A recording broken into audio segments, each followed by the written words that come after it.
जब 7 तारीख को सारना शिविर लगाई जाए तो 10:30 बजे तक सब लोग आ जाएं और एक प्रार्थना बोली जाए और फिर उसके बाद में समझाया जाए।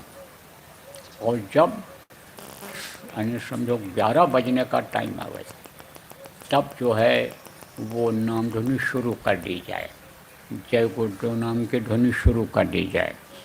और जैसे 10 बजे 11:11 हो तैसे बैठा दिया जाए, जैसे बैठा दिया जाए और बैठ जाएं। जब लोग पहले बता दिया जाए कि बैठोगे सुमिरन करोगे, सुमिरन केवल यानी एक बार करना रहेगा, ध्यान और भजन कई बार करना रहेगा।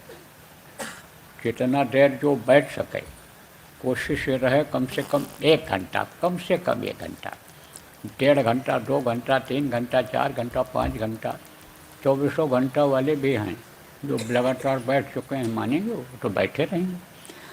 तो वो जो बैठे फिर दोबारा जब आवे तब सुमिरन न करे, दोबारा आवे तो मन लगे तो ध्यान लगावे, मन लगे तो भजन करे।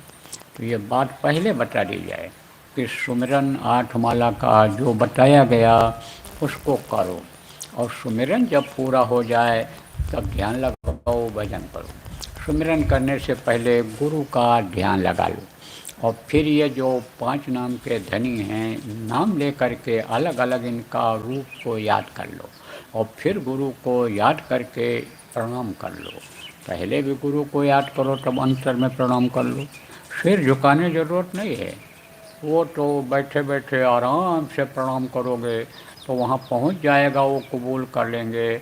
और फिर उसके बाद इसी तरह से ये जो नीचे के धनी हैं जिनके लोगों से ये सूरत ऊपर जाती है उनको याद करके और उनको प्रणाम कर लो, उनको प्रणाम कर लो और फिर गुरु को प्रणाम कर लो याद करके और फिर सुमिरन पर बैठ जाओ। और फिर उसके बाद में सुमिरन करो 8 माला का जो बताया गया, उसमें जिनके नाम को लो उनके रूप को याद करो और उसके बाद में फिर प्रणाम करके और ध्यान पर बैठ जाओ, फिर भजन पर बैठ जाओ।